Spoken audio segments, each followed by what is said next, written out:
A poor girl comes running into the hospital with a baby in her arms. Crying, she says, "My brother is freezing. I'm sorry. I tried to warm him with my arms." The doctors drop everything to help, but they're shocked when they see the baby's face. The automatic doors of the Riverside Memorial Hospital emergency room slid open with a hiss, letting in a burst of icy air along with the snow falling outside. Dr. Rachel Bennett looked up from the chart she was filling out and witnessed something she had never seen in 15 years of emergency medicine. A little girl, no more than 6 years old, staggered in carrying a bundle in her arms. Her bare feet left wet footprints on the hospital's white floor. Her light brown hair, tangled and partially frozen, framed a pale face with large, frightened eyes. "My brother won't wake up," she said in a voice so soft that Rachel had to lean forward to hear her. Time seemed to freeze for a moment before everyone sprang into action at once. Rachel dropped her clipboard and ran toward the girl. The sound of the metal hitting the floor seemed to snap the staff out of their initial shock. "I need a gurney here, now!" Rachel shouted, already kneeling in front of the child. The bundle the girl was carrying was a baby wrapped in a soaked blanket. The baby's skin had a worrying bluish tint, purple lips, and there was no visible movement of his chest. Rachel felt her throat tighten as she touched the child's icy skin. "What's your name, sweetheart?" Rachel asked, while 2 nurses approached with a gurney. "Abby," the girl replied, reluctant to let go of her brother. "Abby, this is your little brother. What's his name?" "Caleb. He's cold." Rachel tried to take the baby gently, but Abby clutched him to her chest. Her small fingers, red and showing early frostbite blisters, held the blanket with surprising strength. "Abby, I'm Dr. Rachel. I'm going to help your brother, but I need you to let go for a moment." The girl's deep blue eyes locked onto Rachel's, as if searching for something. Trust, perhaps, or a promise. "Will you make him warm again?" "I'm going to try with all my might," Rachel replied, holding her gaze steady. "I promise." Something in that promise seemed to convince Abby, who loosened her grip. Rachel carefully took the baby and placed him on the gurney, immediately checking his vital signs. Severe hypothermia, possible superficial frostbite on the extremities. "We need passive rewarming, thermal blankets, continuous cardiac monitoring," Rachel ordered as the team began to work.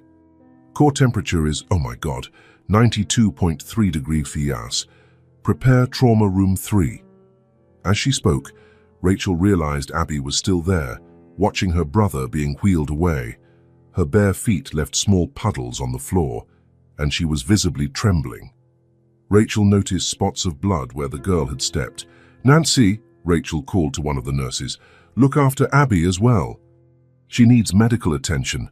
Injured feet, possible frostbite, and she's definitely hypothermic too." Nancy approached Abby and held out her hand. "Let's take care of you too, honey." But Abby pulled away, her eyes following the gurney carrying Caleb. "I need to stay with him. I promised, Mom." Rachel paused what she was doing and turned her attention back to Abby. "I understand, Abby, but we can't help your brother if you get sick too. Nancy will take care of you, and I promise you can see Caleb as soon as we're making sure he's properly treated." Abby hesitated, her small body tense as a violin string about to snap. "Come with me, sweetheart," Nancy said gently. "We can see your brother from the next room. I'll give you dry clothes and something warm to drink." Still reluctant, Abby finally gave in and followed Nancy, though her eyes never left the direction Caleb had been taken. Rachel turned her full attention to the baby. Caleb didn't look older than a year. His skin was cold to the touch, but on closer examination, Rachel realized the frostbite was mainly superficial. With proper treatment, he had a good chance. "Where are the parents?" asked Dr. Miles, another physician who had joined the team. "I don't know yet. The girl, Abby, came with him alone." While the team worked to stabilize Caleb, Nancy took Abby to an adjacent room. The girl allowed them to examine her injured feet, but remained silent, watching through the window that looked into the room where her brother was being treated. "Abby, we need to call your parents," Nancy tried, while cleaning the cuts on the girl's feet. "They must be very worried." Mom went away. "She's not coming back." The finality in the child's voice made Nancy look at her more closely. Abby wasn't crying. Her eyes were dry, as if the tears had frozen long ago, just like her hands and feet. "What about your dad?" Abby didn't answer. Her eyes stayed fixed on the room next door. Nancy offered Abby a dry blanket and a mug of hot chocolate, which the girl accepted with trembling hands. As she took her first sip, her eyes closed briefly, as though she absorbed not just the warmth of the drink, but also the first moment of comfort in a long time. An hour later, Rachel left the trauma room, exhausted but relieved. Caleb was responding well to treatment. His body temperature was steadily rising, and there didn't seem to be any permanent frostbite damage. That was when she found Abby, sitting in a chair in the hallway, staring at the door of the room where her brother was. "He's going to be okay," Rachel said, sitting down next to the girl. "Caleb's a fighter." Abby nodded slightly, but said nothing. "Abby, we need to know more about you and your brother. Is there anyone we can call?" The girl shook her head. That was when Rachel noticed something odd. Under the hospital blanket, Abby was still clutching something to her chest, a small purple backpack, worn and damp. "What do you have there?" Rachel asked gently.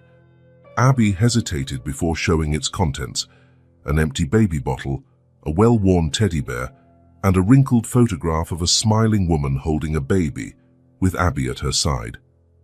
"That's Mom," Abby explained, touching the photo carefully. "She told me to look after Caleb if she went away." Rachel felt a pang in her chest. Where did Mom go? "Heaven," Abby answered simply. "She got sick and went to sleep. She never woke up." Rachel swallowed hard, trying to maintain her professional composure. "And there was no one else with you? Maybe a dad, an uncle, an aunt?" "Tommy left after Mom slept. He said he'd come back, but he never did." "Is Tommy your dad?" Abby shook her head. "He was Mom's husband. He doesn't like it when I call him Dad." Rachel nodded, processing the information. A 6-year-old and a baby, alone after the mother's death and the stepfather's abandonment. It was a miracle they had survived. "How long has it been since your mom went to heaven?" Abby frowned, thoughtful. "Many nights. The food ran out. Then the lights went out. Then it got really cold. And how did you get here?" "Walking," Abby answered, as if it were obvious. "Caleb was really cold this morning. I remembered Mom said hospitals help sick people." Rachel tried to imagine it.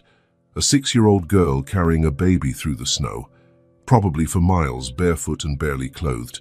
The thought made her stomach turn. "You were very brave, Abby," Rachel said, placing a hand over the girl's. To her surprise, Abby didn't pull away. "You saved your brother's life." For a moment, something like pride crossed the girl's face. But then it vanished, replaced by that same watchful expression. "Can I see him now?" Rachel hesitated. Caleb was surrounded by medical equipment, tubes and monitors, a sight that might scare a child. But Abby's determined look convinced her. "We'll go see him together, okay?" In the room where Caleb had been moved, Abby stood by the door, watching her brother. The baby was connected to several monitors, but his color had improved considerably. Abby slowly approached the bed and reached out, lightly touching his fingers. "He's warmer," she observed. "Yes, he's responding very well. He's strong, just like you." Abby kept looking at her brother as if trying to take in every detail. "Can I stay here with him?" Rachel knew it was against hospital protocols, but she also knew separating the siblings right then would be cruel. "I'll arrange a bed for you right next to him, okay?"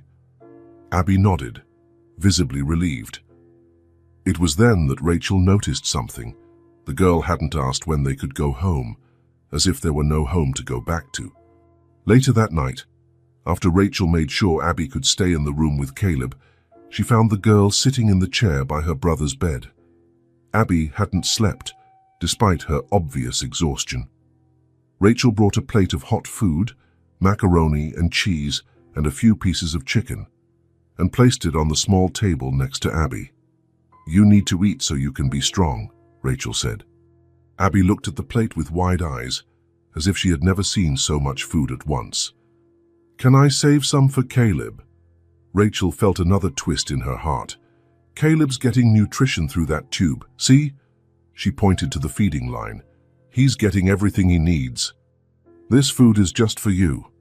Abby looked momentarily confused, but then she picked up her fork and started eating slowly, savoring each bite as if it might be her last. Rachel pulled up a chair and sat beside the girl. She knew she should go home. Her shift had ended hours ago, but something kept her there. Maybe it was the way Abby fought to keep her eyes open, determined to watch over her brother. Or maybe it was the mystery of these two abandoned children. "Abby, it's normal to feel scared after everything you've been through," Rachel began softly. "But you're safe here, and Caleb is too." The girl kept eating in silence. "If you want to talk about what happened, I'm here to listen." Abby finished her food and set the plate aside. Her eyes met Rachel's, studying her as if trying to decide whether she could be trusted. "We ran out of food," she finally said, her voice barely a whisper. "I found some things in the fridge, but then it was all gone. I gave Caleb the last bottle yesterday." "You were alone in the house?" Abby nodded. "Tommy said he would get food, but he never came back. I tried to make the stove work to keep us warm, but I couldn't." "How long ago did Tommy leave?" Abby frowned, counting on her fingers. "Many days, before the snow got big." Rachel did some quick mental math. The first major snowstorm of the season had hit almost 2 weeks ago. The thought of 2 children alone for so long made her stomach sink. "And your mom, when did she go to heaven?" "Before it got cold. The leaves were falling," Abby described, probably referring to autumn, months earlier. "And no one else came to see you?" "No neighbor or family friend," Abby shook her head. "The house is far from other places. Mom said it was our secret spot." Isolated, with no nearby neighbors to notice 2 kids alone. Rachel felt a wave of anger at Tommy, wherever he was. "Do you know your mom's full name, Abby?" "Sarah." "Sarah Miller," the girl replied, touching the photograph she kept in the pocket of her hospital robe again. Rachel made a mental note. She'd need to contact social services in the morning, but for now, her priority was making sure Abby felt safe. "You were so brave to bring Caleb here. How did you know where the hospital was?" "Mom showed me once when we drove by. She said it's where people go when they need help." Rachel pictured the journey. A 6-year-old guided by a distant memory, carrying a baby through the snow. "How long did you walk in the snow?" Abby shrugged. "It was light, then it got dark again. A full day. A small child walking a whole day in the snow to save her brother.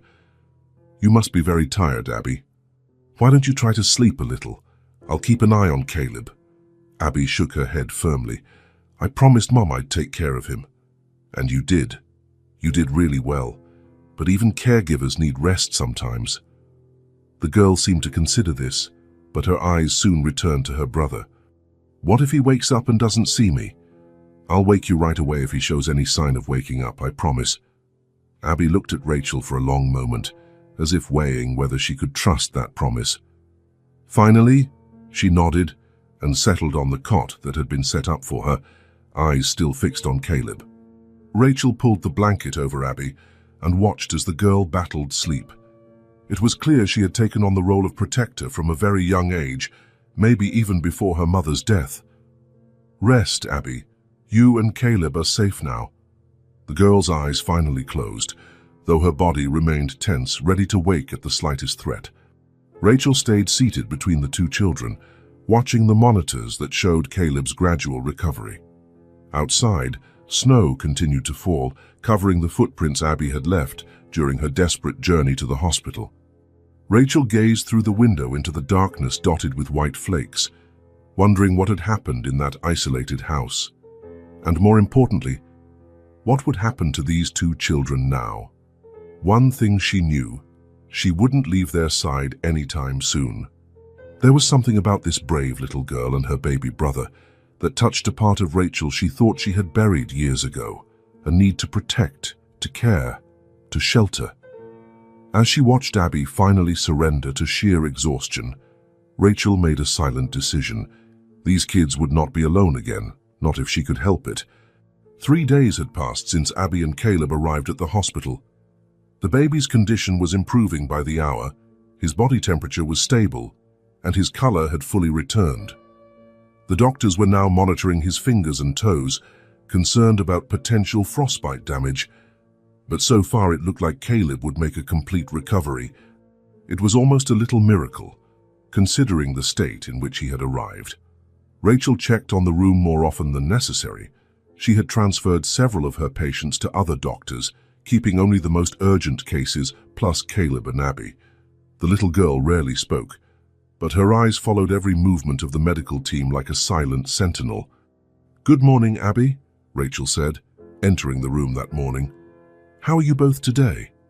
Abby, sitting in her usual chair next to Caleb's adapted crib, only nodded. She was wearing new clothes, sweatpants, thick socks, and a red sweater Nancy had brought from the hospital's donation room. Her hair was combed and tied in a simple braid, yet she still looked oddly out of place, like a miniature adult trapped in a child's body. "Let's take a look at our little champion," Rachel said, moving toward the crib. Caleb was awake, his eyes, the same deep blue as his sister's, observing the ceiling with curiosity. When Rachel leaned over, he turned his head toward her, and for a moment he flashed what looked like a smile. "Look at that. I think he's flirting with me," Rachel joked. And to her surprise, she saw something close to a smile on Abby's lips. Rachel checked the baby's vitals and noted them on his chart. The neurological response was good, which was a relief. Sometimes severe hypothermia left lasting effects, but Caleb seemed to have escaped that. "Linda from Social Services is coming to talk to you this afternoon," Rachel commented, trying to sound casual. "She's really nice. She just wants to chat a bit, like you and I do." Abby's body visibly tensed. "They're going to take us away." "No, nobody's taking you away today," Rachel assured her. "Caleb isn't ready to be discharged yet, and besides, we need to make sure you both have a safe place to go afterward." Abby didn't look reassured. Her small fingers gripped the edge of her sweater. "You don't like talking to new people, do you?" Rachel asked gently, sitting on the edge of the bed. Abby shrugged. "Tommy didn't like it when I talked." Another piece of the puzzle, Rachel made a mental note to share this information with Linda. "Well, it's different here. We like to listen to what you have to say." "Why?" The simple question caught Rachel off guard. "Because you matter. What you think, what you feel, it all matters." Abby considered this, frowning as if deciding whether or not to believe it. "I'll come back later. I have a few other patients to see, but I'll be around if you need anything, okay?" Abby nodded, turning her attention back to her brother. Early in the afternoon, Rachel stopped in the hallway outside Caleb's room. Through the glass, she saw Linda Carter, the social worker, sitting next to Abby, speaking in a low voice. To Rachel's relief, Abby appeared relatively at ease, responding with nods or short words. Not wanting to interrupt, Rachel moved on, planning to return later. That was when her pager went off, an emergency in the ER. Racing there, she encountered a situation that took all her attention for the next few hours. A multi-car accident, with several victims arriving one after another. By the time she got a break, it was past 5 in the afternoon. Exhausted, Rachel allowed herself a few minutes in the doctor's lounge, sipping a strong cup of coffee. Her thoughts turned back to Abby and Caleb, wondering how the conversation with Linda had gone. Passing by the temporary office Linda was using, Rachel knocked softly on the open door. "May I come in?" Linda, a middle-aged woman with short gray hair and kind eyes, looked up over her reading glasses. "Rachel, please. I was just reviewing the notes on the Miller children." Rachel sat in the chair opposite the desk. "How did the talk with Abby go?" Linda took off her glasses and sighed. She's reserved, as expected, but I managed to get some information. I confirmed that the mother, Sarah Miller, died about 3 months ago. Abby mentioned that she went to sleep and didn't wake up after being sick for a while. Any info on the stepfather? Thomas Rhodes, known as Tommy. From what I gathered, he married Sarah about 2 years ago, just before Caleb was born. Abby is not his biological daughter. Rachel nodded. That explained a lot. The relationship seems to have been strained, especially after Sarah's death. Abby doesn't say it outright, but there are signs of neglect even before he abandoned them. Were you able to figure out how long they were on their own? Linda checked her notes. From Abby's description, it seems Rhodes left the house 2 or 3 weeks ago, saying he'd be back. Apparently, it wasn't unusual for him to vanish for a few days, but this time, he never returned. My God, Rachel muttered, picturing the 2 children alone in that house for so long with winter setting in. I'm trying to locate Rhodes, but no luck yet. As for extended family, Abby mentioned a maternal grandmother who passed away before she was born. There don't seem to be any close relatives on the radar. What's the next step? Linda closed the folder. For now, they remain in temporary state custody while we continue the investigation. Once Caleb is discharged, we'll need to find a foster home for them. They need to stay together, Rachel said firmly. I completely agree. I'll do my best to ensure that, but you know how the system is.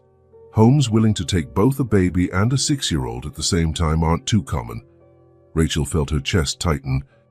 The idea of separating the siblings after all they had been through seemed too cruel. Thanks, Linda. I'm going to check on them before I head home. The hospital corridor was quieter now that the night shift had begun. The lights were dimmer, creating soft shadows on the walls. Rachel walked slowly toward Caleb's room, feeling the weight of the day on her shoulders. As she neared the door, something made her stop. The door was slightly ajar, and through the gap she could see Abby standing beside Caleb's crib. The girl didn't know she was being watched, and there was a naturalness to her movements that Rachel rarely saw when adults were around. Caleb had moved, and his hospital blanket was partly off. With a delicacy that seemed out of place for someone so small, Abby reached for the blanket and carefully tucked it around her brother. Her movements were precise, almost ritualistic. First his feet, making sure they were covered, then the sides, leaving his arms free, and finally a small adjustment under his chin. Rachel stood there, transfixed. There was something deeply moving in the way those small hands moved, not just a big sister caring for her baby brother, but someone who had done this same gesture hundreds of times before. A routine that had become part of her. After adjusting the blanket, Abby remained still, just observing her brother. Her hand lightly touched the baby's head, fingers running through his fine hair with a tenderness that spoke of love and protection.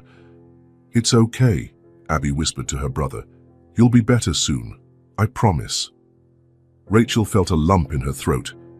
In those simple words lay an echo, probably the same words Abby had repeated during the long nights alone in that cold house, trying to comfort a baby who didn't understand why he was hungry or cold. Finally, Rachel knocked lightly on the door before entering, not wanting Abby to realize she'd been observed in such an intimate moment. Hey, you two, she said softly. How are we tonight? Abby returned to her chair, resuming the vigilant posture Rachel already knew so well. But there was something different now, a slight relaxation in her shoulders, perhaps, a small concession to the safety she was beginning to feel. He's sleeping better, Abby commented. He doesn't cry at night. That's great, Rachel replied, stepping up to check on Caleb. The baby was indeed sleeping peacefully, just as Abby had said. Did you notice his fingers are warmer now? Abby nodded. I always checked his fingers at home. Mom taught me. She taught you very well how to care for him, Rachel said, sitting on the edge of the bed near Abby. I take care of him every day and ever since Mom went away, Abby said, staring at her own hands. It's my job. The simplicity of the statement hid a depth that cut Rachel to the core. It wasn't just a phrase, It was a life mission, taken on by a child barely starting her own life journey. "You do a wonderful job, Abby," Rachel said, choosing her words carefully. "But kids your age aren't usually expected to handle that kind of responsibility alone." "But there's no one else," Abby replied, as though it were the most obvious thing in the world. "There is now," Rachel said, before she could stop herself. "Now there are other people who can help you take care of Caleb." Abby lifted her eyes, studying Rachel's face as if searching for signs of deception. "For how long?" The question, so direct and practical, said a lot about the girl's experiences. People left, or help was temporary, nothing lasted. "I don't know exactly, Abby. But I promise we won't just send you back to an empty house." Abby nodded, not entirely convinced. Rachel realized that words meant little to a child who had probably heard many broken promises. Silence fell between them, comfortable in its own way. Rachel watched Abby looking at her brother, and she suddenly understood something fundamental about the girl. She defined herself by her ability to protect Caleb. It was more than sibling love. It was her identity, her purpose. "Can I tell you a secret?" Rachel asked softly. Abby looked at her, curious. Sometimes the people who look after others also need someone to look after them. Abby's eyes widened slightly, as if the idea had never occurred to her. In her world, she was the protector, not the protected. "Do you need that?" Abby asked, surprising Rachel with the question. Rachel smiled, touched by the unexpected concern. "Sometimes, yes. We all do." Abby considered this for a moment, then extended her small hand and, in a gesture that nearly made Rachel lose her composure, straightened the collar of Rachel's coat, which was slightly askew. It was such a small gesture, almost insignificant, but to Rachel it meant everything. It was Abby, the protector, widening her circle of care to include someone else besides Caleb, a first step toward trust. "Thank you," Rachel whispered, her voice slightly choked. Abby just nodded, as if to say, "You're welcome.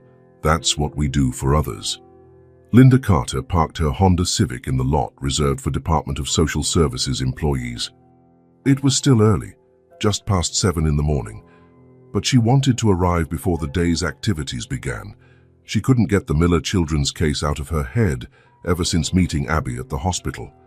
25 years as a social worker had taught Linda to maintain professional distance, but also to recognize when a case deserved special attention.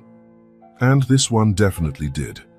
The building was almost empty when she entered, turning on the lights in her small office. The first thing she did was open her laptop and log into the state record system.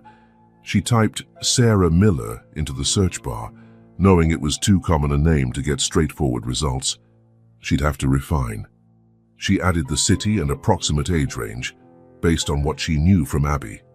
While the system processed the search, Linda opened the physical file she had started compiling. In it were her notes from conversations with Abby and Dr. Bennett.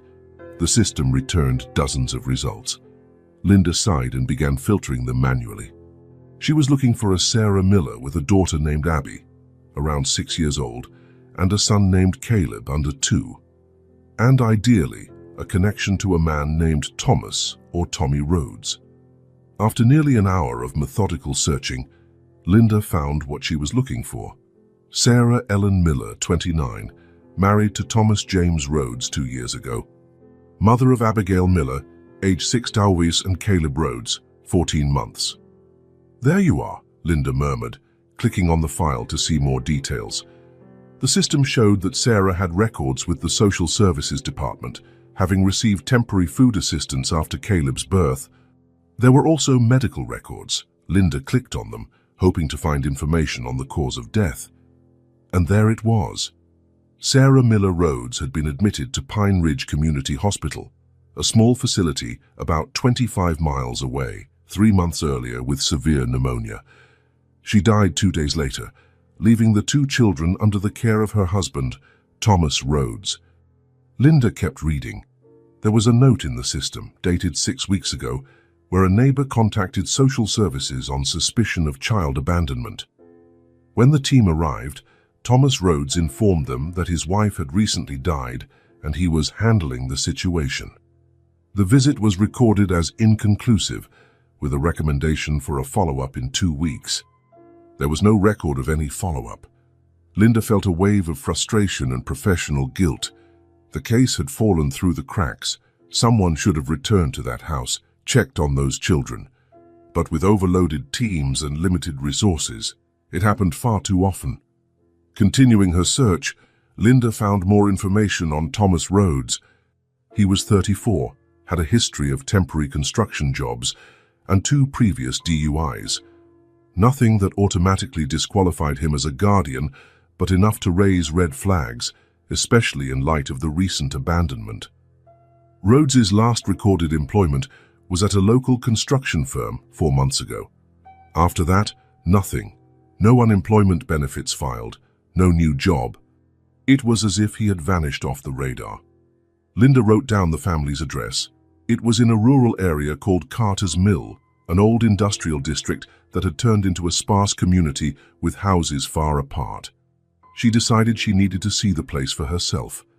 Closing her laptop, she grabbed her coat and car keys. On the way out, she called Rachel. "Dr. Bennett." "Linda Carter, I found some information about Abby and Caleb's family. I'm on my way to check the property now. Thought you'd want to know." "Thanks for calling, Linda." Rachel's voice sounded tired, as if she hadn't slept much. "How are things?"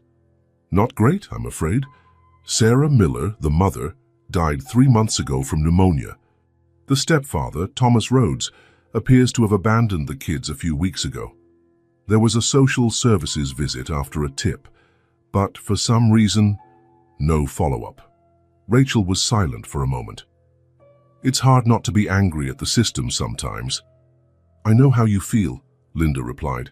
"I'm heading to the house to get a better sense of the situation. Shall keep you informed." "Please do. How are the kids this morning?" "Haven't seen them yet today, but the night nurse said they did fine. Caleb's getting stronger all the time." "Good. I'll be at the hospital in about an hour. We'll talk after your visit." "Definitely." Linda hung up and walked to the parking lot. Her car was old but reliable, like herself, she thought wryly.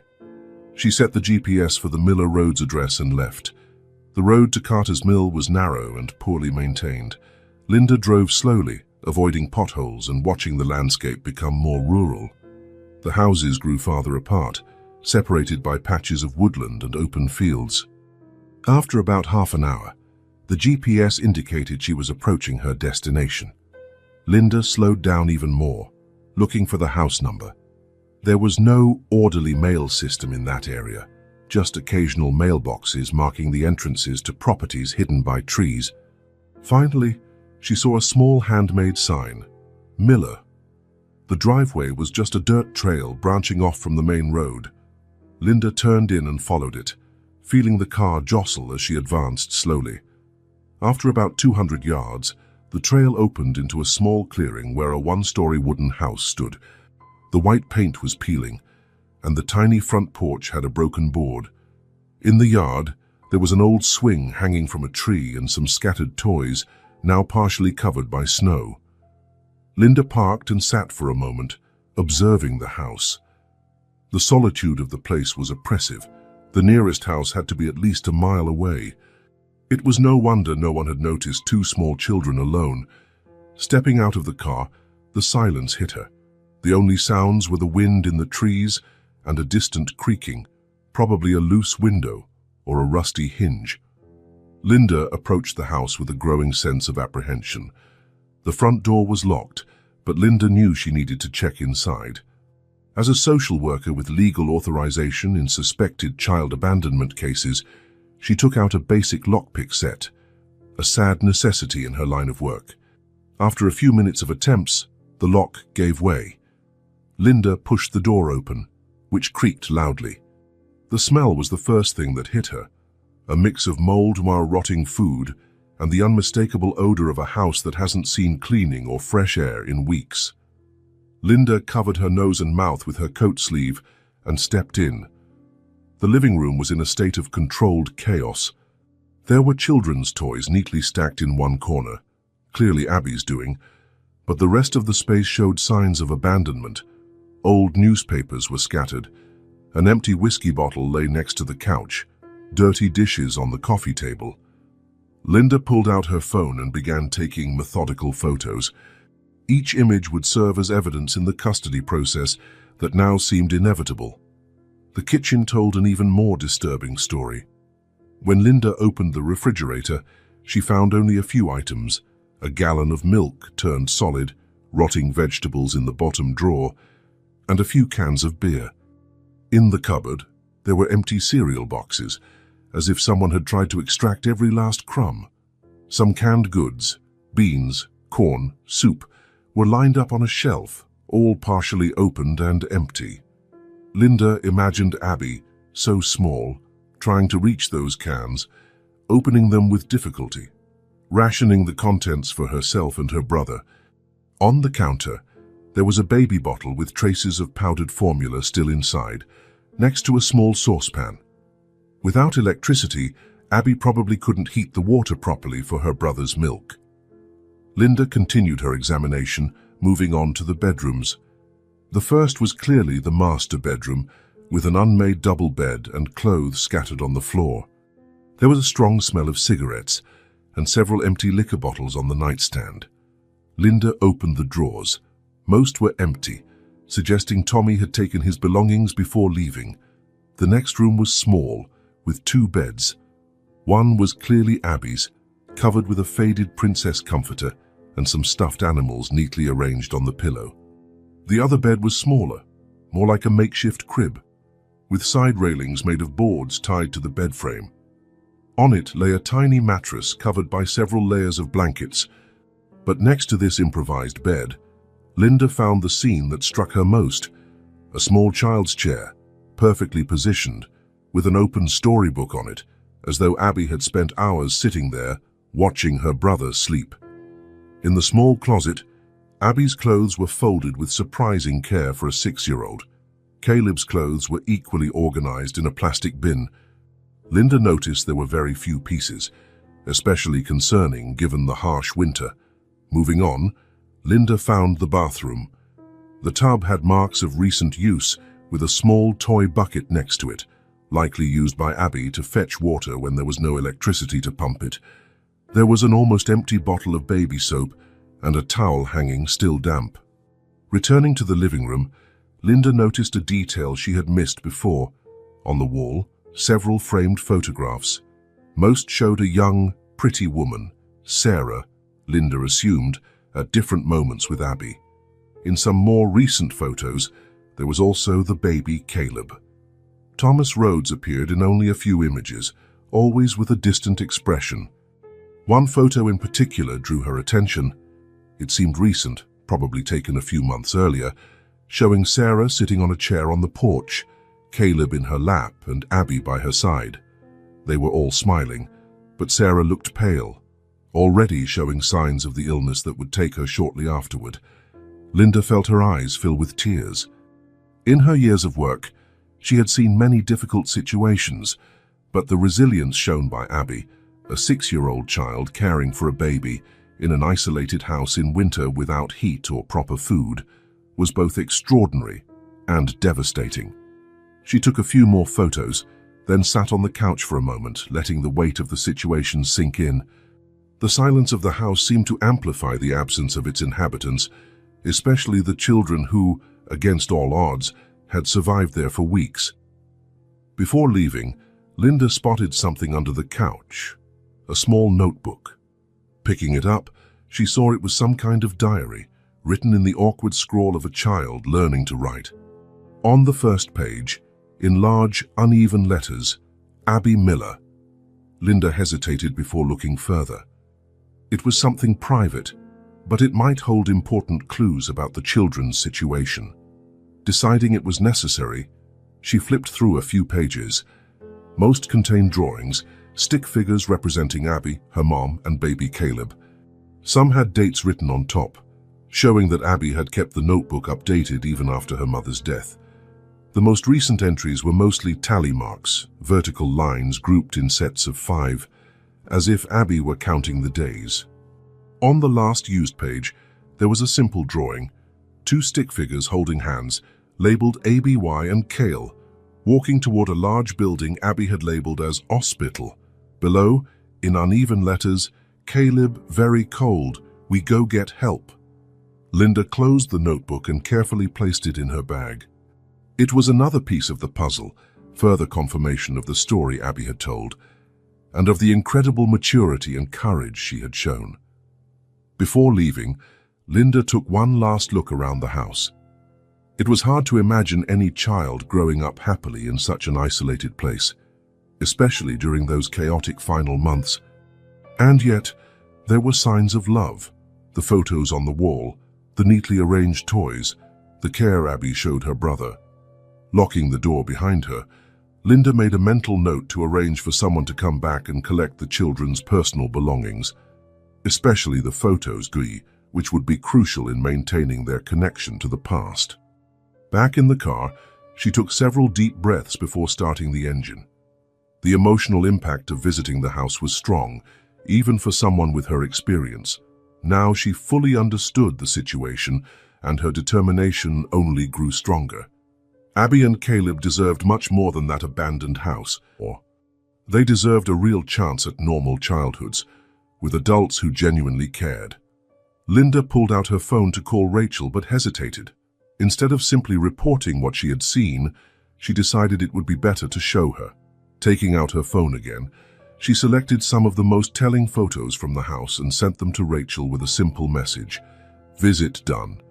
Confirms everything Abby said. The house is completely abandoned. We'll talk when I get back. The kids can't go back there. While driving back to the city, Linda couldn't get the image of that little chair beside the makeshift crib out of her head, or Abby's drawing of carrying her brother toward the hospital. It was an image of helplessness, but also of incredible strength. And in that moment, Linda made a professional and personal decision. She would do whatever it took to make sure Abby and Caleb never again had to rely solely on each other for survival. Rachel turned on the radio in her car as she drove home after another long hospital shift. The soft music playing was just background noise to her thoughts, which remained firmly fixed on Abby and Caleb. A week had passed since the children arrived at the hospital. Caleb's progress was remarkable. The doctors had removed most of the monitors, and he was now in a regular room sharing the space with his sister. Abby, for her part, stayed vigilant, but she had begun to trust the staff more, especially Rachel. Stopping at a red light, Rachel looked up at the night sky. The snow had taken a break, and a few stars were visible through the scattered clouds. She couldn't stop thinking about the conversation she'd had with Linda Carter earlier that day. "We're looking for a temporary home for them," Linda had said. "But I won't lie, finding a foster family that will take both kids together is challenging." Rachel knew what that meant. The foster care system was overloaded, and many families preferred to foster babies like Caleb, leaving older children like Abby in group homes. The thought of separating the siblings was unbearable, especially given all Abby had done to keep her brother alive. The light turned green, and Rachel kept driving. Instead of turning right toward her apartment, she impulsively drove straight ahead, taking the longer route along the lakeshore. She needed time to think, and driving always helped clear her mind.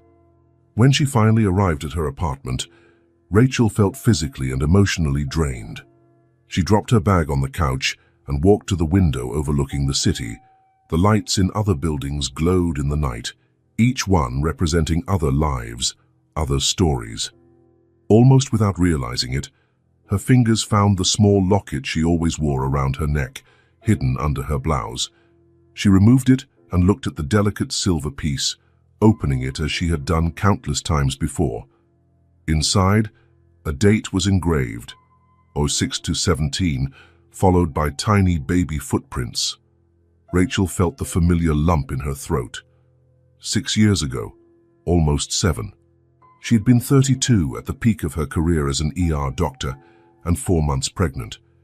It hadn't been planned. Her relationship with James wasn't even that serious, but from the moment she saw that first ultrasound, she knew she wanted the baby. Then, on a normal day in June, the pain started.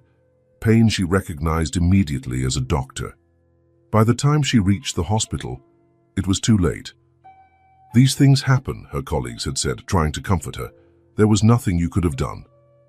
Rachel knew that rationally, but emotionally, the loss devastated her in ways she never expected. James tried to be supportive, but the relationship didn't survive the grief. 3 months later, he took a job in another state, a mutual relief disguised as a painful separation.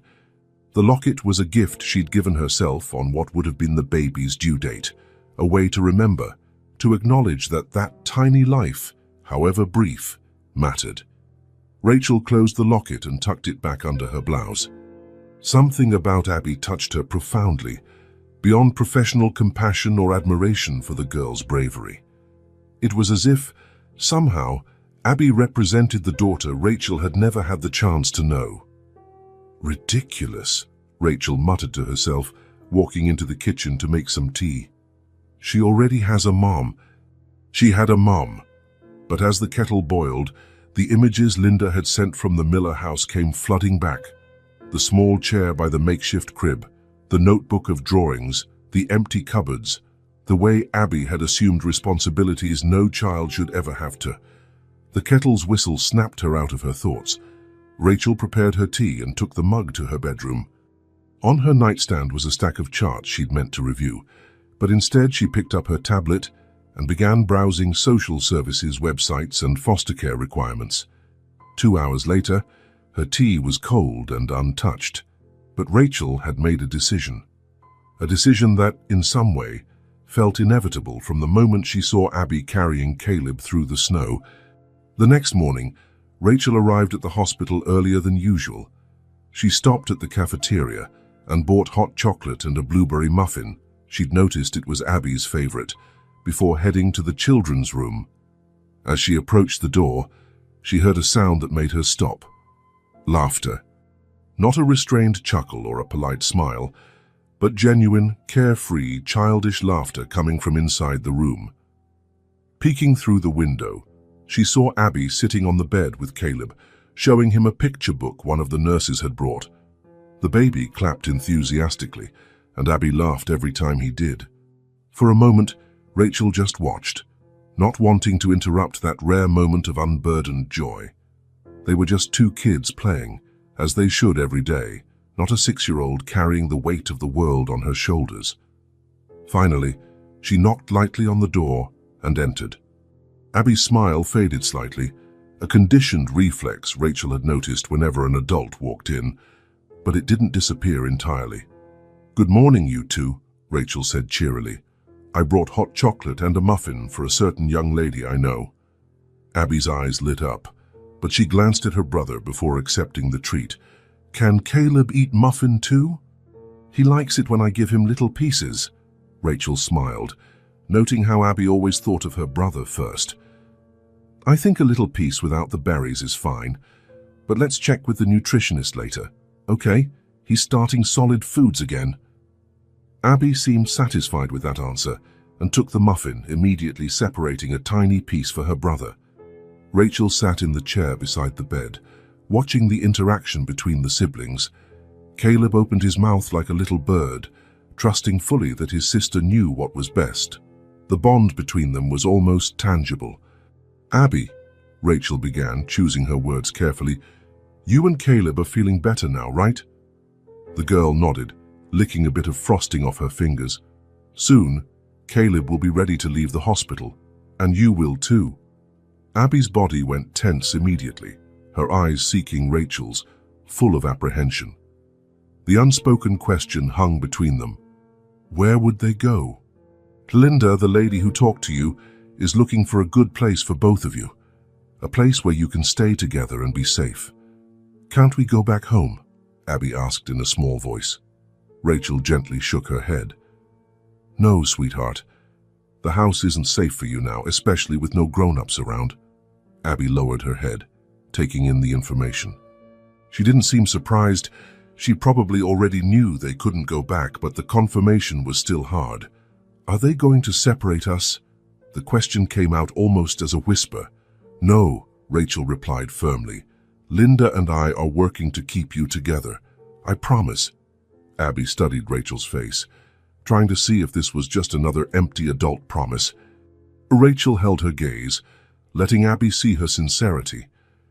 Actually, Rachel continued, I had an idea. How would you feel about staying at my place for a while? I have an extra room that could be for the two of you. Abby's expression was indescribable, a mixture of hope, mistrust, and fear of believing. Why would you do that? She finally asked. The question caught Rachel by surprise, not because Abby doubted, but because of her perceptiveness. At 6 years old, she already understood that adults usually have reasons for what they do. Rachel could have given a professional answer, talked about temporary foster care, transition periods, the kids' well-being. But looking into Abby's blue eyes, so much like the ones she imagined her own child would have had, she decided on the truth. Because I care about you both, Abby. Because I think you and Caleb deserve a safe place to stay. And because... Rachel hesitated, feeling a vulnerability she rarely allowed herself. Because I know what it's like to feel like something important is missing inside you. Abby's eyes widened, as if she recognized something in that confession. Did you lose someone too? She asked softly. Rachel nodded, surprised by the girl's perceptiveness. Yes, someone I never really got to know but still miss. Abby thought for a moment, then placed her small hand on Rachel's, a surprisingly comforting gesture, especially coming from a child. Sometimes, Abby said slowly, when I really miss Mom, I close my eyes and remember when she hugged me. It helps a little. Rachel felt a lump in her throat. Somehow, this little girl who had lost so much was now trying to comfort her. That's really good advice, Abby. Thank you. Caleb chose that moment to clap his hands again, breaking the emotional moment. Abby smiled at her brother and then looked back at Rachel. Does your house have a yard? The question was so unexpectedly normal, so purely childlike, that Rachel laughed. Yes, it has a small yard, and there's a park nearby too. Caleb likes to look at trees and birds. We get plenty of birds near my place, Rachel assured her, and the windows are big, so he can watch them. For the first time since arriving at the hospital, Abby seemed to truly relax, as though part of the weight she carried had been momentarily lifted. I need to talk to Linda first, sort out a few things, Rachel explained. But I think in a few days, once Caleb is discharged, you can come home with me if you want. Abby looked at her brother, who was now happily playing with a loose thread on his blanket. I think we'd like that, she finally said. That night, when Rachel came by to check on the children before heading home, she found a scene that would remain etched in her memory. Abby, finally, in a deep sleep. Since arriving at the hospital, the girl had only slept in restless dozes, always waking at the slightest noise, always on guard. But now she was completely relaxed, breathing softly, one arm protectively extended toward Caleb's crib, where he was also sleeping peacefully. Rachel adjusted Abby's blanket and spent a long time watching the two children. Caleb's monitor showed stable vitals. He was officially out of danger. Abby's feet, once injured from walking through the snow, were almost fully healed. Physically, both were recovering. Emotionally, it would be a longer journey, especially for Abby. But for the first time, Rachel felt a deep certainty that they would be okay. She pulled up a chair and sat between the two beds. There was no real need for her to stay. Her shift was over, the nurses were on duty, and the children were stable. But something kept her there, watching the peaceful scene. Rachel recalled the conversation she had with Linda earlier that day, after expressing her intention to take the kids in temporarily. Are you sure about this, Rachel? Linda had asked, concern evident in her voice. I know you've connected with these children, but it's a big responsibility, especially with your workload. I've never been so sure of anything, Rachel answered. I can adjust my schedule, work mostly day shifts while Abby's in school. And to be honest, Linda, I think I need this as much as they do. Linda had observed her carefully, then nodded. I'll start the process. It'll take a few days to get the foster paperwork through, but given the circumstances and your position as their doctor, I believe it will be approved quickly." Now, sitting in the quiet hospital room, Rachel reflected on that conversation. It was true, she needed this as much as the children did. She needed the chance to care, to protect, to help heal wounds that went beyond the physical. Abby stirred slightly in her sleep, mumbling something inaudible before settling back down. It was the first time Rachel had seen her truly at peace, without the constant tension of responsibilities beyond her years. A wave of fierce protectiveness welled up inside Rachel. These children had endured losses no child should face. They had shown a strength few adults possessed. They deserved a chance, a real chance, to just be kids for a while. And maybe, just maybe, by helping them heal, Rachel would also find healing for her own wounds. The loss she carried had turned, over the years, into a void she could never fully fill. Not with work, not with relationships, not even with the occasional satisfaction of saving lives in the ER. But looking at Abby and Caleb now, Rachel felt something shift inside her. A thaw, much like the one Caleb had experienced, like a part of her that had been cold and numb for so long, was slowly coming back to life, regaining warmth and feeling. It wouldn't be easy. There would be challenges, adjustments, difficult times. Abby carried traumas that would take time and possibly therapy to heal. Caleb, though too young to remember, would also need stability and security. But in that moment, watching the two children sleep, Rachel knew with a conviction that went beyond logic that she had found something she didn't know she was searching for. A chance to make a difference not only as a doctor but as a person. An opportunity to transform past pain into something new and full of possibilities. Rachel adjusted Abby's blanket one more time and gently touched Caleb's little hand. Then she leaned back in the chair, deciding to stay just a bit longer, storing this moment of peace in her memory. Tomorrow there would be paperwork to fill out, arrangements to make, a room to prepare. But tonight, there was only this: two children sleeping safely, and a woman who had finally found a purpose beyond her profession. Rachel closed her eyes, not to sleep, but to fully feel the change taking place inside her, a change as profound as it was gentle, like the first snowfall of winter silently transforming the landscape. Sergeant Mike Davis looked out the window of the police station and saw Linda Carter's car pull in. He sighed, knowing the conversation that was coming wouldn't be pleasant. He took a last sip of coffee and walked to the entrance to meet her. "Linda, thanks for coming so quickly," he said, opening the door. "Did you find him?" Linda asked bluntly, stepping into the small building that served as the town's main station.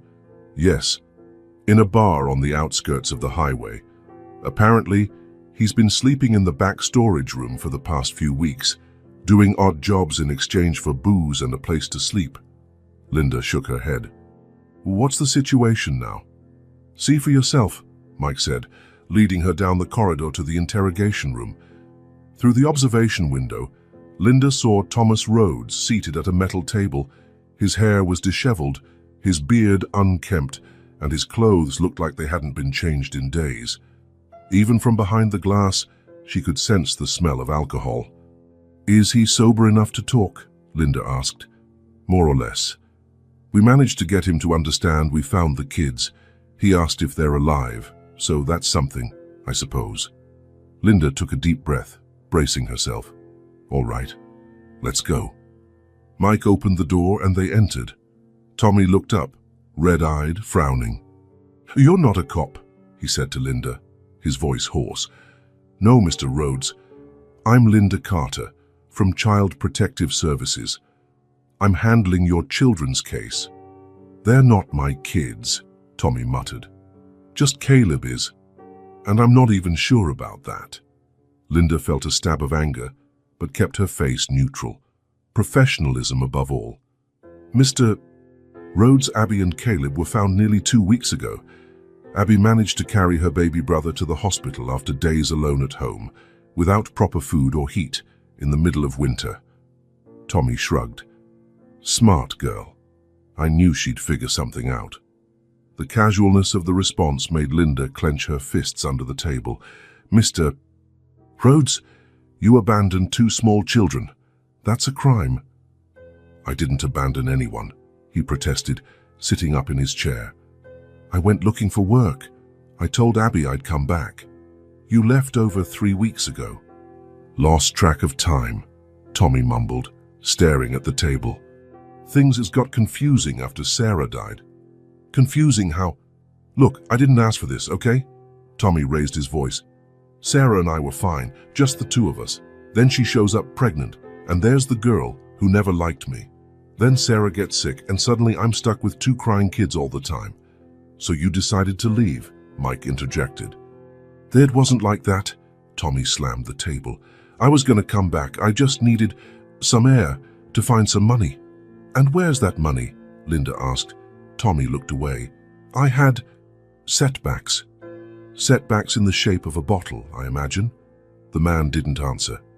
Linda opened her folder and laid out some photographs on the table. Images of the house, showing the condition in which the children had been left. "Do you have any idea what they went through?" "Caleb almost died of hypothermia. Abby, a 6-year-old, had to care for a baby alone, with no food, no heat, no help." Tommy glanced briefly at the photos before looking away again. "Not my fault. If the neighbor had checked in like he promised—" "Don't try to shift the blame," Linda said firmly. "You were the legally responsible adult for those children." "I never asked for that responsibility," Tommy exclaimed. "Never wanted to be a dad. Sarah knew that when we got married. Then she died and left me with this dual problem." "That problem is 2 innocent children," Linda said, her voice cold. 2 children you vowed to care for when you married their mother." Tommy rubbed his face with trembling hands. "Look, I'm sorry, okay? I'm not a monster. I just can't. I don't know how to do this. Be a dad. Take care of kids. Then why didn't you get help? Social services, family, friends, anyone?" "Because," he hesitated, a moment of clarity flickering, "because I'd have to admit, I failed. Failed Sarah. Failed the kids. Failed myself." Silence settled in the room for a few moments. "What happens now?" Tommy finally asked. Mike answered. "You're being charged with child abandonment and neglect. It's serious, Mr. Rhodes. Am I going to jail?" "That depends on the judge. But I can tell you, you won't have custody of those kids anymore," Linda said. "We've already started the process to terminate your parental rights." Tommy almost looked relieved. "They okay?" "The kids? They're recovering," Linda replied, not wanting to give too many details. "They'll remain in state custody until the process is concluded." Tommy nodded slowly. "That's best. They deserve someone better." For a moment, it was the first sensible thing he had said, Linda thought. "Mr. Rhodes, is there anything else we need to know? Anything about the children or Sarah that might be relevant?" Tommy seemed to think for a moment. "Sarah had a box with documents, photos, family stuff. It's in the top cabinet in the kitchen. Abby should have it." Linda made a note. "Thank you for that information. I'll make sure it's retrieved." Leaving the interrogation room, Linda felt a mix of anger and sadness. Thomas Rhodes wasn't the monster she'd imagined, just a weak man unable to handle the responsibilities life threw at him. In some ways, that made it all the more tragic. "What do you think?" Mike asked as they walked down the corridor. "I'm recommending permanent termination of parental rights," Linda replied, "and I hope the court agrees. Those kids need stability, not empty promises." Stepping out of the station, Linda inhaled the cold air and looked at the sky. The hardest part would be explaining all this to Abby, explaining that the man who should have cared for her and her brother simply couldn't. But that could wait. For now, the kids were safe, and that was what mattered. Rachel looked around her living room with a critical eye.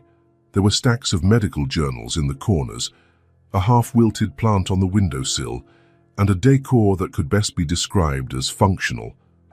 This space had suited her needs for years. A place to sleep, grab a coffee and occasionally watch a movie before passing out. But now, imagining Abby and Caleb there, the apartment felt inadequate, cold, impersonal. "What am I doing?" she muttered to herself. The temporary foster placement had been approved with surprising speed. Linda expedited the process, and Rachel's professional background smoothed the way. But now, just 2 days from bringing the kids home, doubts were creeping in. Her phone rang, interrupting her thoughts. It was Linda. "Hi, Linda, I was just thinking about you." "I hope good thoughts," Linda replied lightly. "I got that box Tommy mentioned. It has some important documents, birth certificates, some old photos, the kids' vaccination records. I thought you might want to see them before I submit everything to court as evidence." "Sure. I'll be at the hospital in an hour." "Perfect. And Rachel, how are you feeling about Friday?" Rachel paused. "Honestly, terrified." Linda chuckled softly. "Welcome to parenthood. Nobody's ever truly prepared, not even those who plan for years." "Is that supposed to be comforting?" "It should show you your doubts are completely normal," Linda replied. "See you in an hour." At the hospital, Rachel found Linda in a small conference room near pediatrics. On the table was a decorated metal box, the kind people use for keepsakes. "Sarah seemed to be very organized," Linda commented, opening the box. "Everything is carefully labeled." Inside, there were folders with documents, envelopes with photographs, and some personal keepsakes: a baby shoe, a lock of hair in an envelope labeled Abby's first haircut, a hospital bracelet from Caleb's birth. Rachel handled the items carefully, feeling as though she were intruding on someone's private memories. These were precious mementos Sarah had saved for her children.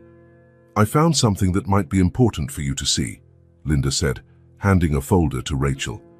Inside were medical documents, records of Sarah's final illness, pneumonia, complicated by a pre-existing lung condition.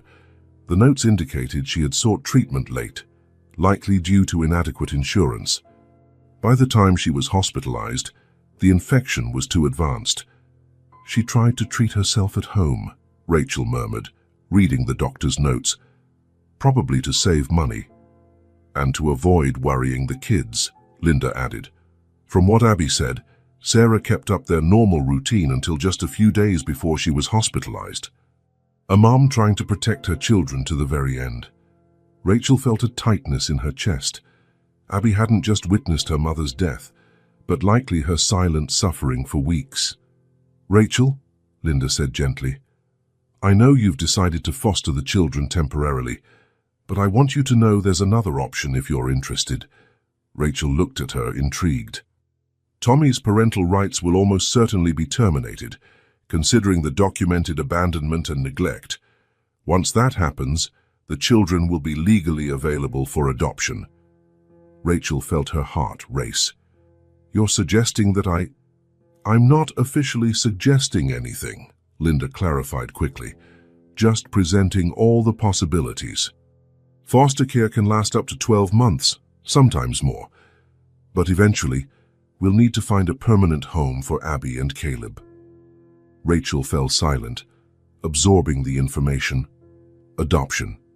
It was a far bigger step than she had initially considered. "You don't have to answer now," Linda continued.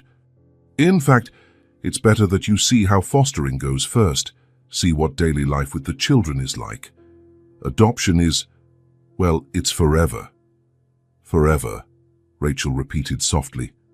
"Think about it. No rush." That night, Rachel had dinner at the hospital with Abby and Caleb. She brought food from a nearby restaurant, macaroni and cheese for Abby and veggie puree for Caleb, who was now eagerly eating solid foods. "In 2 days, you're coming to my place," Rachel said, helping Caleb with a spoonful of puree. "I'm getting everything ready for you." Abby, who had been quiet throughout most of the meal, looked at Rachel curiously. "What's your house like?" "It's an apartment, not too big. It has 2 bedrooms, a living room, a kitchen, and a small balcony where we can see the park." "Do you have a TV?" Abby asked. Rachel smiled. I do. Can we watch cartoons? Tommy didn't let me much. Of course you can, within reason, of course. Abby seemed pleased with that answer. She finished her macaroni and then took out something from her small backpack, a notebook and colored pencils one of the nurses had given her. Can I draw? Sure, Rachel replied, surprised at the request. It was the first time Abby had shown interest in drawing since arriving. While Rachel finished feeding Caleb, Abby focused on her drawing, her tongue sticking out slightly in concentration. Occasionally, she glanced at Rachel and Caleb before returning to the paper. When she was done, she turned the notebook to show her drawing. 3 stick figures, 1 big and 2 small, in front of a rectangle presumably representing a house. Above the figures, Abby had written in childlike letters, Abby, Caleb, Rachel. That's us, she explained with rare shyness. At your house. Rachel felt warmth spread through her chest. That's a beautiful drawing, Abby. Can I keep it? Abby nodded, carefully tearing out the page and handing it to Rachel. So you remember? Remember what? Your promise. That we'd stay together. I'd never forget that promise, Rachel replied, folding the paper carefully and placing it in her bag. It's really important to me, too. Caleb, who had been watching them closely, suddenly clapped his hands and made a sound that sounded very much like Abby. Abby's eyes widened. He said my name. Sounds like it, Rachel replied, equally surprised. Caleb, Abby exclaimed, leaning toward her brother. Say it again, Caleb. Abby. Abby, the baby repeated, more clearly this time, followed by a delighted giggle. Abby's eyes sparkled with pride. He only ever said Mama before. He never said my name. You're very important to him, Rachel commented. He knows who always cared for him. Abby smiled, a genuine, unguarded smile that transformed her face. For a moment, Rachel saw the child Abby could be, free from the constant burden of adult responsibilities. Later, back at her apartment, Rachel pinned Abby's drawing on the refrigerator. It was a simple, domestic gesture, something she'd never done before. Her apartment had always been a practical space, not a repository of memories, but now, looking at those 3 stick figures, Rachel felt something change. The apartment no longer felt so empty or impersonal. It was as if Abby's drawing had brought with it a promise, one of laughter, tears, messes, and life. Rachel walked through the apartment again, but this time with different eyes. The second bedroom, once an improvised office, now had 2 beds, one child-sized for Abby and a crib for Caleb. There were stuffed animals on the shelf, children's books on the nightstand, and a star-shaped lamp that projected constellations on the ceiling. In the living room, a basket of toys sat in one corner. In the kitchen, colorful plates and cups had been added to the cabinets, small changes that turned an adult space into a home for children. Sitting on the couch, Rachel picked up her phone and looked at Linda's number. The conversation about permanent adoption still echoed in her mind. It was terrifying, yes, an enormous responsibility, no question. But looking once again at the drawing on the fridge, Rachel felt an unexpected certainty. This apartment had been just a place to sleep for a long time. Now, for the first time in years, it was starting to feel like home. Rachel smiled to herself. Sometimes difficult choices had surprisingly clear answers. On the night before the court hearing, Rachel spread the documents out on her kitchen table. Linda had handed her a folder with all the paperwork for the adoption process, forms, reports, evaluations. While the children slept in the next room, she meticulously reviewed every page. When she reached the section about the children's family background, Rachel abruptly stopped. There it was, Abby's mother's full name, Sarah Elizabeth Miller, born Thomas. Sarah Thomas, Rachel whispered, feeling a shockwave course through her body. It couldn't be a coincidence. Sarah Thomas, the same Sarah who had been her best friend all through school, with whom she'd shared secrets, teenage dreams, and plans for the future. The same Sarah she lost touch with after they took different paths, Rachel to medical school, Sarah to a nearby town with a boyfriend her parents disapproved of. With trembling hands, Rachel opened her laptop and searched for an old folder of scanned photos. It took a few minutes, but she finally found it. A picture of them at 17, arms linked, identical smiles for the camera on high school graduation day. The resemblance between Sarah and Abby was unmistakable now that she knew what to look for. The same intense blue eyes, the same face shape. Even the slight tilt of the head when concentrating. "How did I not see this before?" Rachel murmured to herself. She returned to the documents with fresh eyes, taking in every detail about Sarah's life. After school, Sarah had married young, had Abby, divorced. Then she met Tommy Rhodes, remarried, had Caleb. Then pneumonia, which took her far too soon, leaving 2 children behind. Rachel felt tears streak down her face. All those lost years, all those stories never shared. And now, by some cruel twist of fate, Sarah's children had found their way to her. "I'll take care of them, Sarah," she promised aloud. "With all my heart." At that moment, her decision to adopt Abby and Caleb took on an entirely new dimension.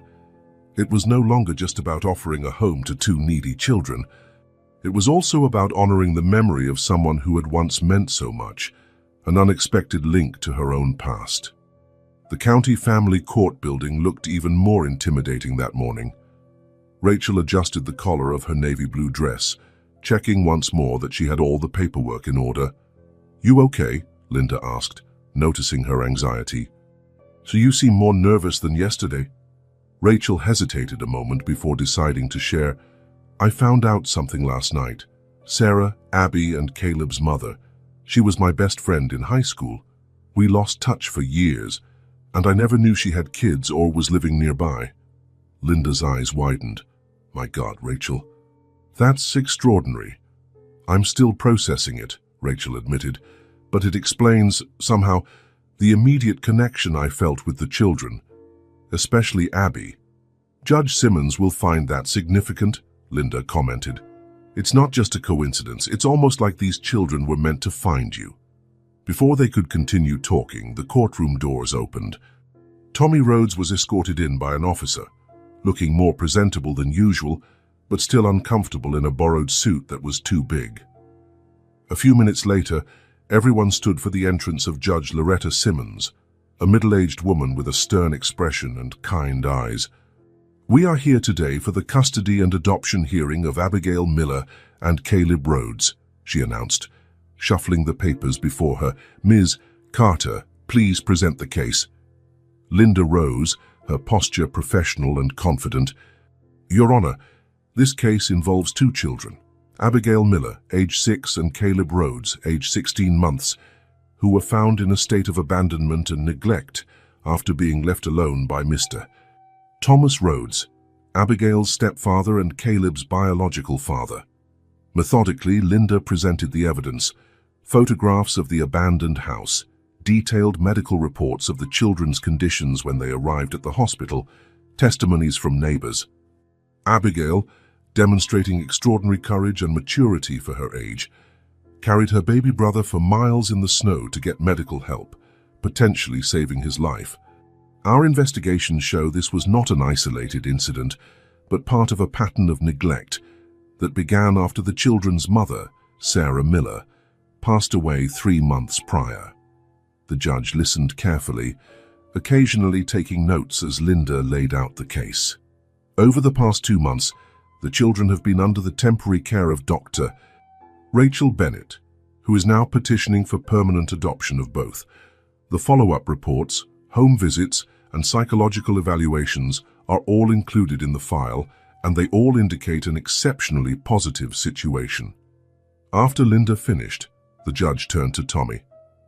"Mr. Rhodes, what do you have to say about these accusations?" Tommy stood awkwardly. "I'm not contesting anything, Mom. I know I messed up bad. After Sarah died, I couldn't handle it. Those kids deserve better than what I can give." "Are you aware that terminating your parental rights is permanent and irrevocable?" "Yes, Ma'am. I signed the papers voluntarily. It's best for everyone. The judge nodded solemnly, then turned to Rachel. Dr. Bennett, I'd like to hear your reasons for seeking to adopt these children. Rachel stood, feeling a swirl of emotions following last night's discovery. She took a deep breath before beginning. Your Honor, I met Abby and Caleb under the most difficult circumstances imaginable. As an ER doctor, I witnessed their arrival at the hospital, Abby exhausted and hurt, carrying her nearly unconscious brother. From that moment, I felt an unexplainable connection to these kids. Rachel paused, gathering her thoughts. In the 2 months they've been in my care, I've seen remarkable changes. Caleb's, who arrived with severe hypothermia, is now a healthy, smiling baby. Abby, who took on unimaginable responsibilities for her age, is slowly relearning how to be a child. The trauma they've been through will take time to fully heal, but each day I see progress. Her voice broke slightly as she continued, Last night I discovered something extraordinary. Sarah Miller, the children's mother, was my best friend in our youth. We lost touch years ago, and I didn't even know she'd moved here or had children. This discovery only strengthens my decision. Surprise was evident on the judge's face. That is quite an unusual circumstance. Yes, Your Honor, I feel there is more than coincidence in our meeting. That maybe I was meant to look after them, not just for them, but to honor the memory of someone who once meant a great deal in my life. Rachel felt tears well up, but she continued steadily. I have the resources, the stability, and most importantly, the love to offer these children. I can't imagine my life without them now. I'm fully aware of the challenges ahead, especially the emotional support Abby will need in the coming years. But I'm committed to this path with all my heart. The judge considered her words for a moment. I'd like to speak with Abigail. Is she here? Yes, Your Honor. She's waiting in the next room with a social worker, Linda replied. A few minutes later, Abby entered the courtroom, looking small and vulnerable in her light blue dress. Her eyes darted around the room, pausing briefly on Tommy before fixing on Rachel as though seeking safety. With kindness, the judge talked to Abby, asking about her life at Rachel's place, about Caleb, about school. The girl answered in short, honest sentences. And how would you feel if Dr. Rachel became your mom? The judge finally asked. Abby was silent for a moment, her eyes meeting Rachel's across the room. My mom is in heaven now, she said quietly, but I think she'd like Dr. Rachel. She takes care of us like my mom did. After the brief interview, Abby got down from the chair and, instead of returning to the social worker, she ran straight to Rachel, holding her hand tightly. Rachel could feel the slight tremble in the girl's fingers and squeezed them gently in return. The judge watched their interaction before gesturing for everyone to sit again. She reviewed the documents for several minutes in silence as the room waited. Rachel's heart pounded, Abby's hand in hers serving as an anchor. Having reviewed all evidence and testimony, I'm ready to give my decision, the judge announced at last. In cases like this, my primary duty is to determine the best interests of the children. She adjusted her glasses before continuing. Regarding the termination of parental rights for Thomas Rhodes, the evidence of neglect is clear and uncontested. Mr. Rhodes has also expressed his willingness to relinquish those rights. Therefore, I hereby terminate all parental rights of Thomas James Rhodes with respect to Caleb Rhodes and any legal authority over Abigail Miller. Rachel felt Abby squeeze her hand even tighter. As for the adoption petition filed by Dr. Rachel Bennett, this court typically follows a longer process. However, the circumstances of this case are truly exceptional. The previously unknown connection to the birth mother, the children's remarkable progress in her care, and the unanimous recommendation of social services convince me that immediate stability is in Abby and Caleb's best interests. The judge paused meaningfully. Therefore, I grant the adoption petition effective immediately. Dr. Rachel Bennett is legally recognized as the adoptive mother of Abigail Miller and Caleb Rhodes. Adoption certificates will be issued by the clerk's office in the coming days. The sound of the gavel echoed in the room, sealing the decision. Rachel felt a surge of emotion so strong she could barely breathe. Abby stared at her with wide eyes. "Does that mean we get to stay with you forever?" Rachel knelt down to be at Abby's eye level, holding her small hands. "Yes, sweetheart. Now we're an official family. You, me, and Caleb, forever." Abby stayed still for a moment, as if processing the information. Then, in a gesture that surprised Rachel, the girl threw her arms around her neck in a tight hug, the first one since they'd met. "Thank you," Abby whispered in her ear. Rachel hugged her back, tears in her eyes. Over Abby's shoulder, she saw Tommy being led out of the courtroom. He paused briefly at the door, looking back one last time. His expression was complicated. Sadness, relief, maybe even a hint of gratitude. Then he gave Rachel a small nod before leaving. Linda approached, holding the final documents. "Congratulations, Rachel. Or should I say, Mum?" Rachel laughed, still hugging Abby. "I guess we'll figure out what to call each other as we go. The important thing is that we're together now." "Sarah would be happy," Linda said softly. "I'm sure of it." "Yes," Rachel agreed, feeling that a circle she hadn't even known was incomplete had now closed. "I think she would." As they left the courtroom, Rachel carrying Caleb and holding Abby's hand, she glanced up at the clear winter sky. Somehow, somewhere, she felt that Sarah was seeing it all and smiling. "Careful with that box, it's got fragile items," Rachel called out, juggling a child's backpack in one hand and holding Caleb in the other arm. It was a sunny Saturday in March, one of those perfect days that seemed to herald spring. The snow had finally melted, and tiny green buds were starting to appear in the flower beds of the park across from the building. To Rachel, it felt right. A new beginning for all of them. The children's official move into her apartment had happened informally 2 months earlier, as a temporary arrangement. But now, with the adoption finalized, Rachel wanted to mark the occasion. They had spent the week painting the kids' room, a soft blue on the walls, with white clouds that she and Abby had drawn together. Caleb helped too, mostly by creating little handprints in paint along the lower wall, which Rachel decided to keep as a special memory. Mike, on the building's doorman, opened the door for them with a grin. "Lovely day for a move, Dr. Bennett." Or should I say the Bennett family? Rachel smiled. They hadn't decided on last names yet. That was a conversation she planned to have with Abby when the time was right. For now, the official document still listed Miller and Rhodes, but Rachel didn't mind. Names were just labels. What mattered was the bond they were building. "Thanks, Mike. This is the last load from their old place.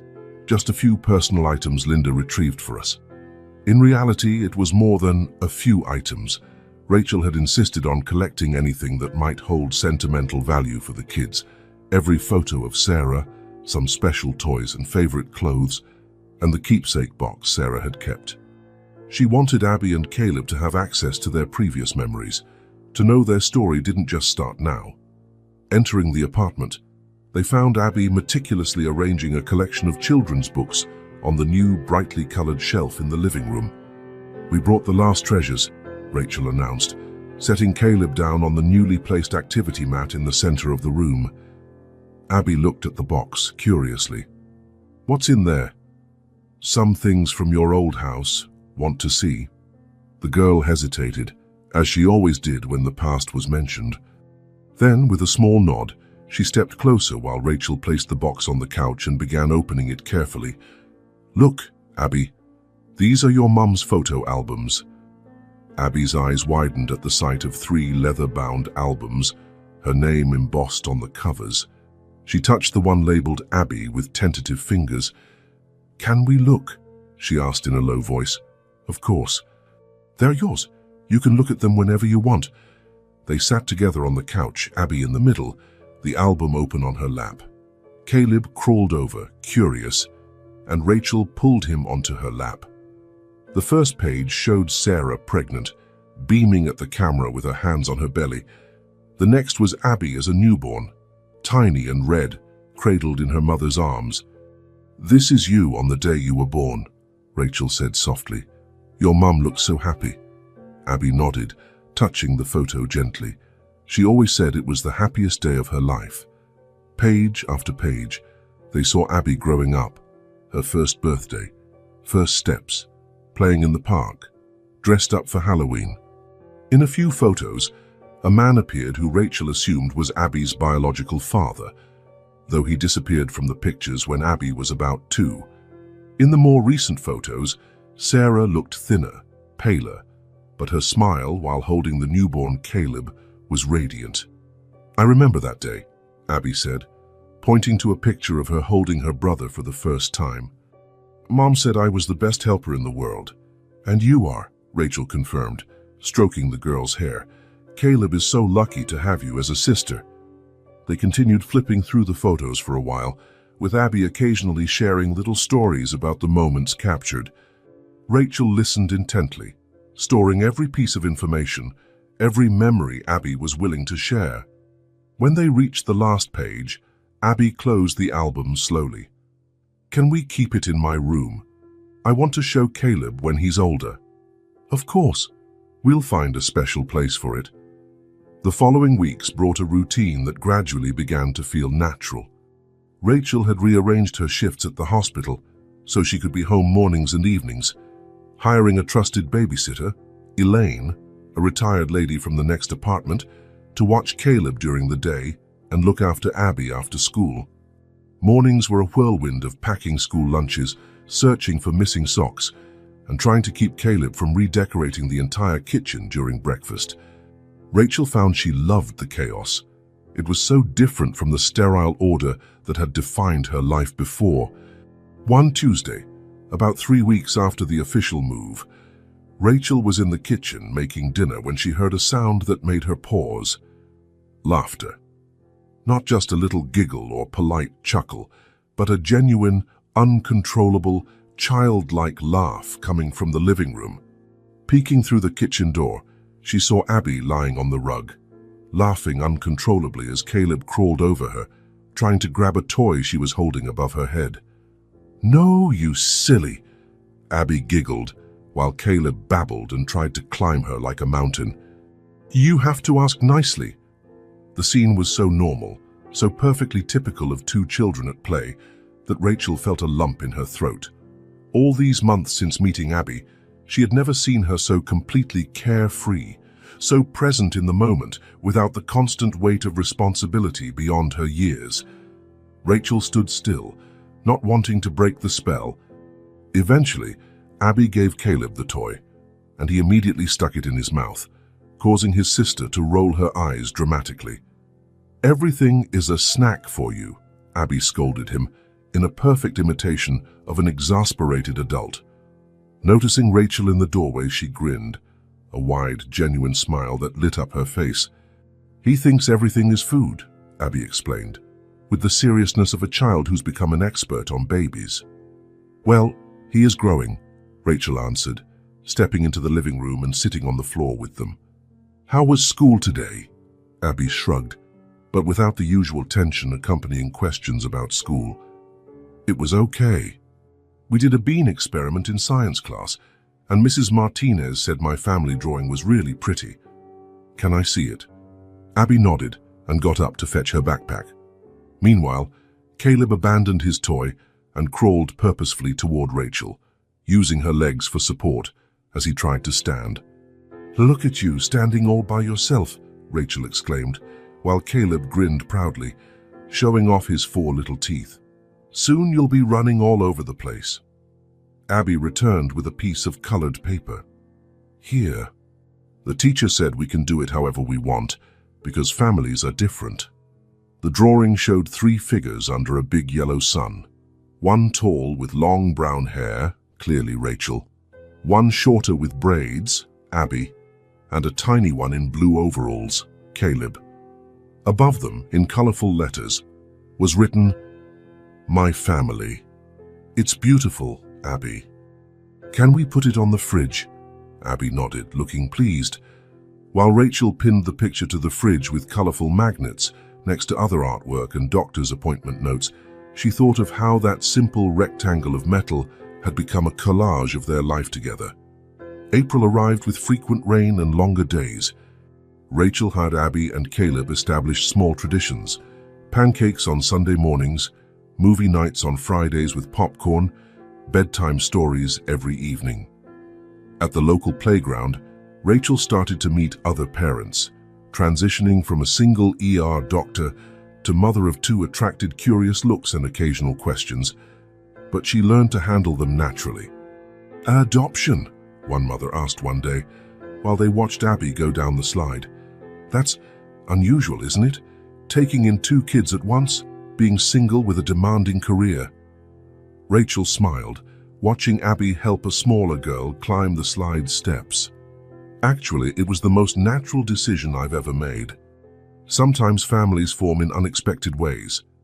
At home, the changes were subtle yet meaningful. The office Rachel rarely used had become a bright and cozy play area. The fridge, once almost empty except for takeout leftovers, was now stocked with fresh food, yogurt cups, and juice boxes. The shelves that used to hold only medical textbooks were now filled with a chaotic mix of children's books, novels Rachel finally had time to read, and parenting guides. One particularly stormy night, Rachel woke to the sound of thunder. She glanced at the clock, 2:18 a.m. By habit, she got up to check on the kids. Opening their bedroom door quietly, she expected to find Abby awake. Storm still made her nervous, an echo of her nights alone in that cold house. But what she saw made her stop in the doorway. Abby was standing beside Caleb's crib, who slept peacefully despite the storm's noise. With careful movements, she was adjusting the blanket around him, making sure he was well covered. It wasn't the gesture of a caregiver forced by circumstance, but the tender touch of a sister who loved her little brother. Rachel watched silently, not wanting to interrupt. Abby finished tucking the blanket and gently brushed a strand of hair off Caleb's forehead. "It's okay," she whispered to him. "It's just noise." Noticing Rachel in the doorway, Abby turned. She didn't seem surprised or embarrassed at being caught. She just gave a small smile. "He moves a lot when he sleeps," she explained, moving to her own bed.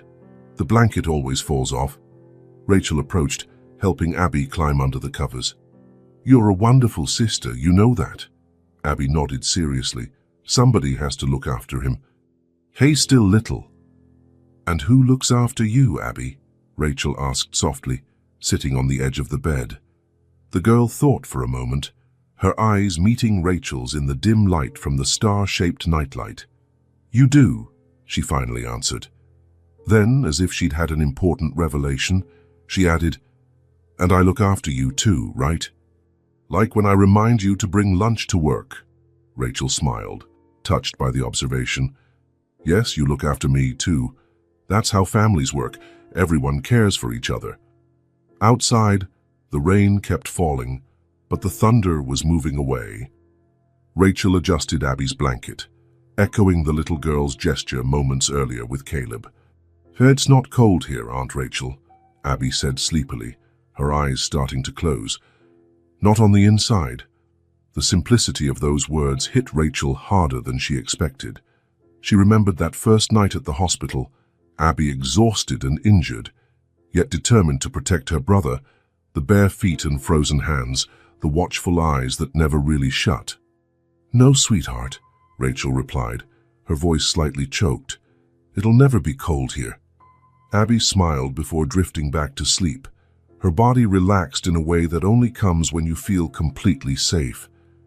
Rachel stayed there for a while, listening to the children's gentle breathing. On the wall, the star projector cast tiny points of light, like a private sky watching over the three of them. 3 months ago, this apartment had been just a place to sleep between shifts. Now it was undeniably a home, littered with scattered toys that always needed picking up, with little handprints on the windows, with daily laughter and tears and small moments of discovery. Rachel had spent years building a career, earning professional respect, saving lives. It was important work, and she still did it with dedication. But here, sitting between two sleeping children on a stormy night, she found a different kind of healing. Not just for Abby and Caleb, but for herself. Finally getting up, Rachel gently tucked the blankets one more time and walked quietly to the door. Before leaving, she glanced back at the sleeping silhouettes that had transformed her world in unimaginable ways. "Good night, my loves," she whispered.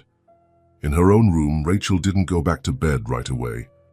Instead, she stood at the window, watching the rain fall over the sleeping city. She thought of Sarah, her childhood friend, the mother who had first loved these kids, and felt a connection that transcended time and loss. "We're okay, Sarah," she murmured into the night. "All of us." For the first time in many years, Rachel Bennett felt complete, as though a part of her that had been dormant for so long was finally awake.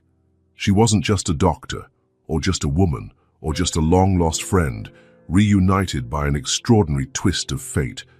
She was all that and more now. A mother, a protector, the center of a small universe that revolved around Sunday pancakes, school homework, bedtime stories, and warmth that came not only from well-tucked blankets, but from hearts that had finally found their place. Outside, the rain began to ease up, and Rachel smiled at her reflection in the dark window. She was home.